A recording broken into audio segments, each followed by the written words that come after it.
এত রাতে কে রে? কি ব্যাপার, সালমাকে দেখতে পাচ্ছি কেন? তোকে ভুল দেখছি। ভুল না, ঠিকই দেখছিস তুই। সালমা, তুমি এখানে?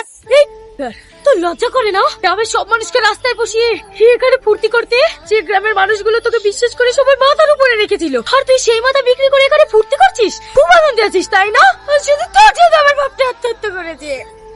কি, মোড়ল সাহেব আত্মহত্যা করেছে?